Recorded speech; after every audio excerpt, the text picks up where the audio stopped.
Estimados amigos, en esta oportunidad quisiera tratar con ustedes sobre el tema de los santos. Y es que nosotros hemos estado enseñando que los santos justamente son los elegidos por Dios para reinar con Cristo en su reino. En Daniel capítulo 7, versículos 13 en adelante dice: miraba yo en la visión de la noche, y aquí con las nubes del cielo venía uno como hijo de hombre, que vino hasta el anciano de días, y le hicieron acercarse delante de él, y le fue dado dominio, gloria y reino, para que todos los pueblos, naciones y lenguas le sirvieran. Su dominio es dominio eterno, que nunca pasará, y su reino uno, que no será destruido. En el versículo 18 dice: después recibirán el reino los santos del Altísimo, y poseerán el reino hasta el siglo eternamente y para siempre. O sea que hemos estado hablando nosotros de que los santos están llamados para reinar con Cristo y heredar su reino. Pero ¿quiénes son los santos? ¿Son acaso esa élite pequeñita de los católicos romanos que han vivido supuestamente una vida monástica, que han hecho milagros, portentos, o que han manifestado algunos fenómenos físicos y que por ello se les considera como santos? ¿Es ese grupo pequeño de difuntos santos los que reinarán con Cristo? ¿Son acaso los 144,000 ungidos de los llamados testigos de Jehová? Ese grupo de los testigos de Jehová llamados los ungidos, 144,000 que van a reinar con Cristo. ¿Esos son los santos? Los testigos de Jehová dicen que los santos son los miembros de la iglesia, el cuerpo de Cristo, compuesto por 144,000 testigos de Jehová. El resto de los testigos no son santos, no son parte del cuerpo de Cristo, y por lo tanto no están considerados dentro del vocablo santos. Tanto la Iglesia Católica como los testigos de Jehová consideran pues que los santos es un grupo pequeño de la gran masa de creyentes dentro de sus denominaciones. Pero ¿es esto lo que enseña la Biblia? ¿Realmente los santos son solamente unos cuantos de una iglesia o de una denominación? En principio, yo quiero decirles lo siguiente, que la Biblia no habla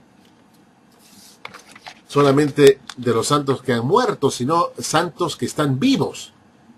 Por ejemplo, el apóstol Pablo, cuando escribe a los corintios, les escribe a los santos, a hermanos fieles que estaban vivos, y los llama santos y fieles. En 2 Corintios 1:1, por ejemplo, ustedes pueden leerlo en sus Biblias. 2 Corintios 1:1, lean ustedes, dice: Pablo, apóstol de Jesucristo, por la voluntad de Dios, y el hermano Timoteo, a la iglesia de Dios que está en Corinto, con todos los santos que están en toda Acaya. Entonces, en los tiempos bíblicos, el apóstol Pablo se dirigía a santos que estaban vivos, y que no eran unos cuantos, cuatro gatos, sino que él menciona que están en toda Acaya.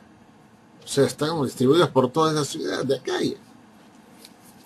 Muchos santos, no solamente un grupo pequeño de una iglesia. En Efesios 1:1, pueden leer también ustedes este pasaje, van a encontrar que Pablo le dirige a los efesios el siguiente saludo: Pablo, apóstol de Jesucristo, por la voluntad de Dios, y a los santos y fieles que están en Éfeso. A los santos y fieles que están en Éfeso. Santos vivos, a quienes él dirige su correspondencia y sus saludos.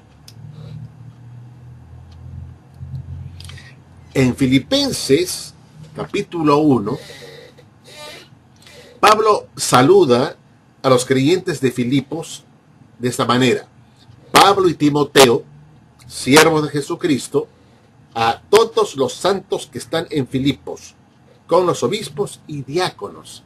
Noten ustedes que los diáconos y obispos en Filipos tenían también con ellos a los santos. Es decir, yo concluyo que tenían estos obispos y diáconos a sus hermanos de la fe, a la feligresía, a la grey. Y a esta grey o esta feligresía, el apóstol Pablo le está llamando los santos. No solamente a un grupo pequeño, sino a la feligresía que acompañaba a los ancianos, a los obispos y a los diáconos de la iglesia. En Colosenses 1, 1 y 2, Pablo se dirige también a los hermanos de Colosas de esta forma. Pablo, apóstol de Jesucristo por la voluntad de Dios, y el hermano Timoteo, a los santos y fieles hermanos en Cristo que están en Colosas. Gracia y paz sean a vosotros, de nuestro Dios y Padre y del Señor Jesucristo. También pues vemos acá que el apóstol Pablo, junto con Timoteo, manda saludos a los santos y fieles en Cristo que están en Colosas. Estaban vivos, estaban muertos, y le dirige pues sus saludos.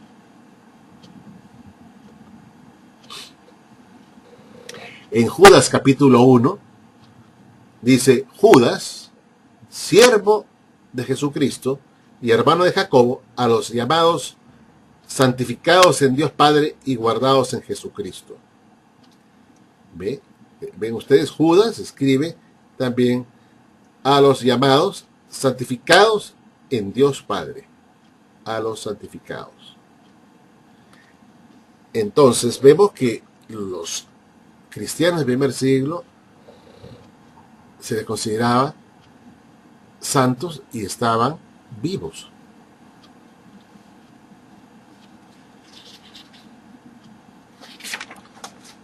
Algo que es importante que destaquemos acá, estimados hermanos, es que en Hebreos 12:14 el apóstol Pablo dice: seguid la paz con todos y la santidad, sin la cual nadie verá a Dios. Vean ustedes que el apóstol Pablo dice que seguid la paz con todos y la santidad, sin la cual nadie verá a Dios. La Iglesia Católica dicen que los santos son solamente un grupo pequeño. Aquellos que han sido canonizados y elevados a santos después de muertos, y que sirven como intermediarios en nuestras plegarias. Es un grupo pequeño, es la minoría católica que han vivido, digamos, casi pues, ¿qué le podemos decir? Como si fueran personas extraordinarias, fuera de serie, casi inimitables, ¿no? Perfectas al máximo. Cuando en realidad vemos nosotros que acá el apóstol Pablo dice que no es santo, no podrá ver a Dios. Entonces, si la Iglesia Católica dice que los santos son solamente una minoría, entonces una minoría de los católicos verá a Dios, el resto no. Entonces, ¿cómo el resto puede esperar irse al cielo a ver a Dios, para ver a Dios, si ellos no han sido santos en su vida?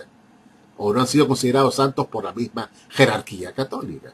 ¿Cómo pueden decir entonces que los hermanos católicos que han fallecido dentro de su vida de fe y de devoción, que han sido sinceros y han sido consecuentes, y han muerto, están ahora en la presencia de Dios, viendo a Dios cara a cara, cuando en realidad solamente los santos pueden ver a Dios cara a cara, salvo que ellos también sean santos? Tienen que ser santos, porque si no, no van a ver a Dios. Entonces acá hay una contradicción.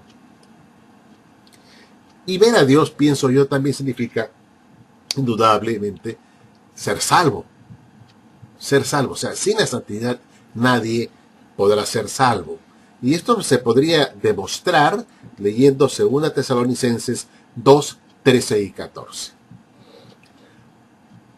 Pero nosotros debemos de dar siempre gracias a Dios respecto a vosotros, hermanos amados por el Señor, de que Dios os haya escogido desde el principio para salvación, como mediante la santificación por el Espíritu y la fe en nuestro Señor, y la fe en la verdad, a lo cual os llamó mediante nuestro evangelio para alcanzar la gloria de nuestro Señor Jesucristo. Repito, Dios nos ha escogido desde el principio para salvación mediante la santificación por el Espíritu. El Espíritu Santo nos santifica para salvación. Si no somos santos, no podemos salvarnos.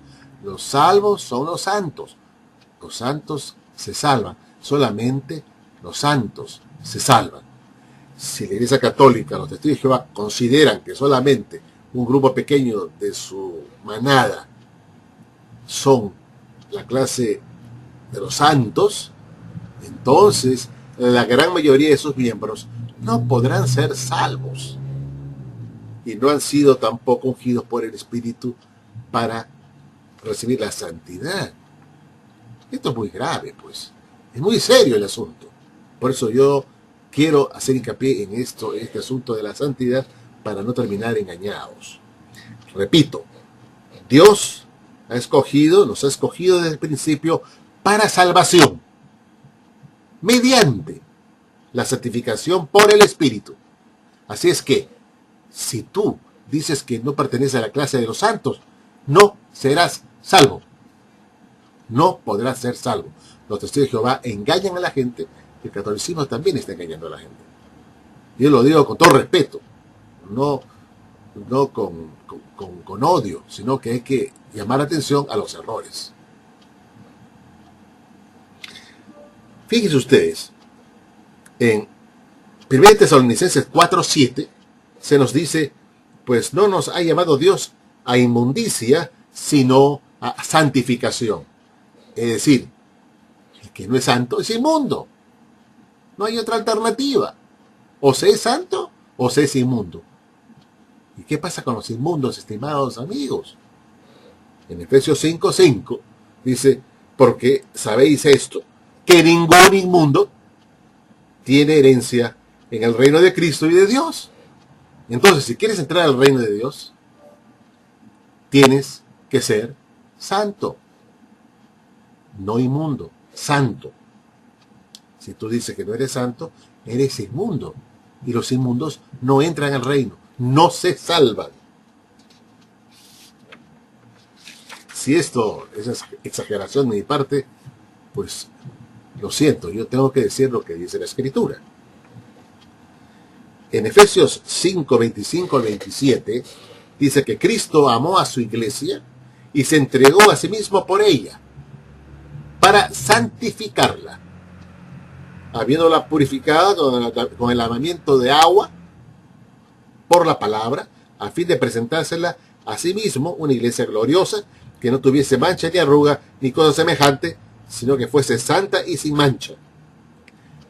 La Iglesia Católica reconoce que todos son miembros de la Iglesia, aunque a veces dicen que la Iglesia es el clero. En realidad, la Iglesia Católica en el fondo reconoce que todos son miembros de la Iglesia o del cuerpo de Cristo. Por tanto, todos tienen que ser santos a la vista de Dios y tienen que llegar a la santidad para la salvación. Y asimismo, yo quiero decirles de que Jesús mismo, ¿no?, se entregó por su iglesia. ¿Acaso dirá alguno que no, que se dice ser cristiano, que su Señor no ha muerto por él?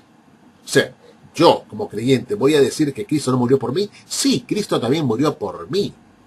Y si murió por mí, yo tengo que ser parte de su cuerpo, porque acá dice que él se entregó por ella, por su iglesia. Y si él se entregó también por mí, yo soy también miembro de la iglesia. Aquel que dice que no es miembro de la iglesia está diciendo que Jesús no murió por esa persona. Esa persona está diciendo, se está condenando a sí mismo si dice que no es parte de la iglesia, porque está diciendo que Cristo no murió por él. Cristo murió por su iglesia, dio su sangre. Y también fue purificada este cuerpo, purificado esta iglesia, este cuerpo, por el lavamiento del agua, por la palabra de Dios. Por la palabra de Dios. La palabra de Dios también sirve justamente para purificar a la iglesia del Señor.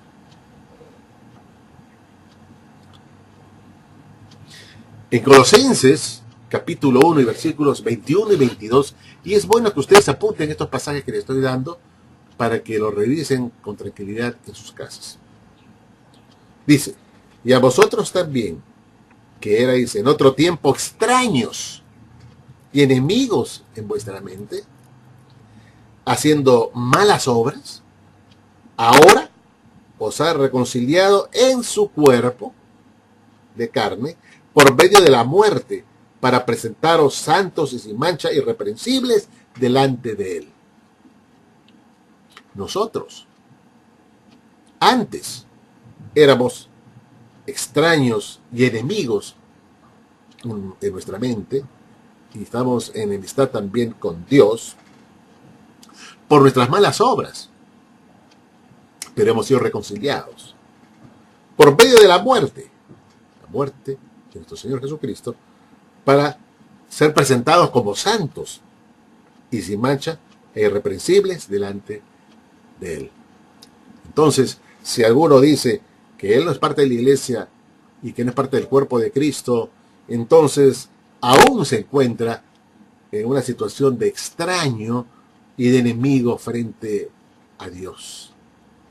Entonces, lo que le espera a esta persona no es otra cosa que la misma condenación.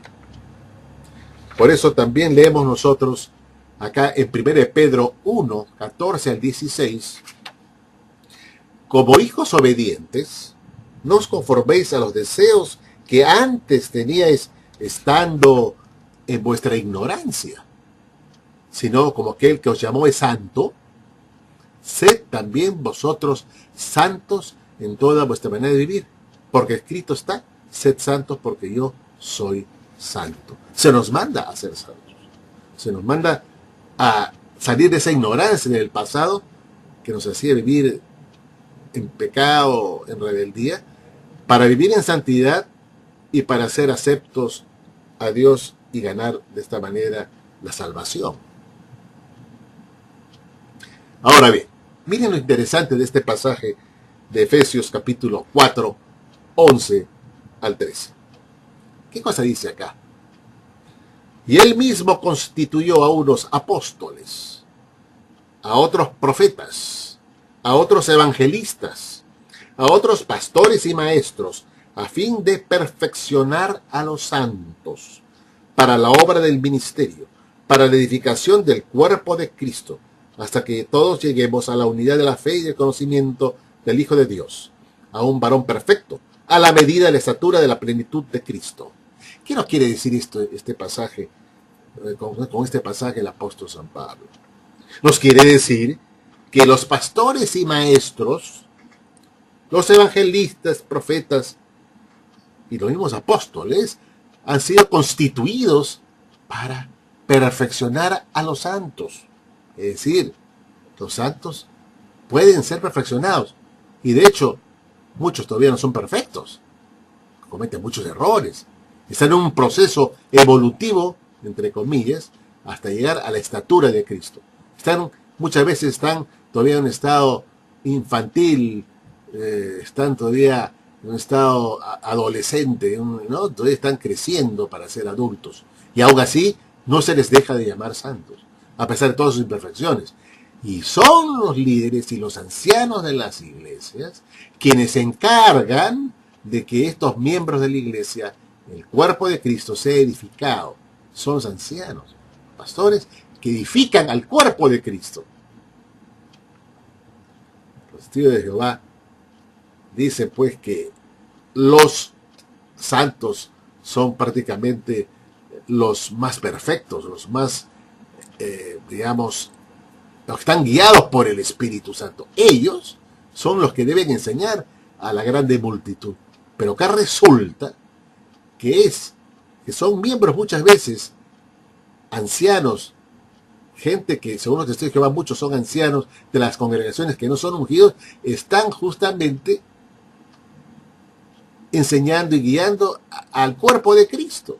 Y en los testigos de Jehová hay muchos ancianos que no son de ese cuerpo, de esa élite, de ungidos, de los 144, y sin embargo están enseñando, según el texto bíblico, ¿a quiénes enseñan los ancianos? Al cuerpo de Cristo. Y esto no lo reconocen los testigos de Jehová, que los ancianos, que muchas veces son de la manada, de la grande muchedumbre, están edificando el cuerpo de Cristo, a la supuesta clase celestial. Esa es la contradicción dentro de los testigos de Jehová. Acá, para los católicos, este mensaje también es que los líderes de las iglesias, los pastores, ancianos, etcétera, se encargan de perfeccionar a los santos, porque muchos todavía distan mucho de ser perfectos, cometen muchas fallas todavía, y para eso están los líderes de las iglesias, para edificar el cuerpo de Cristo, para fortalecerlo, para darle instrucción, para que luego, después de tanta instrucción, lleguen a la estatura de Cristo. Esa es la meta. No son personas que ya tienen la estatura de Cristo, son personas que están en camino de tener la estatura de Cristo. Estos son los santos, que están en un proceso de perfeccionamiento y que empiezan a ser niños en la fe, que todavía reciben leche espiritual y que después reciben la carnecita para ser ya hombres sólidos, fuertes. ¿Se dan cuenta cómo la Iglesia Católica falla crasamente en este punto? Y también los llamados testigos de Jehová. Todos somos llamados a ser salvos. Para ello será necesario que caminemos a la santidad, que seamos cada vez más parecidos a Cristo, a la estatura de Cristo, instruyéndonos con la palabra de Dios, que nos edifica, que nos hace crecer y madurar. Una vez que lleguemos al estado óptimo, estaremos justamente listos y preparados para reinar con Cristo en su reino milenario. Hermanos míos, piensen en esto, no se dejen engañar por las enseñanzas de los testigos de Jehová en cuanto a este concepto de la santidad, y también de los católicos romanos, que se han equivocado crasamente en este asunto de la santidad. Que Dios los bendiga grandemente a todos ustedes.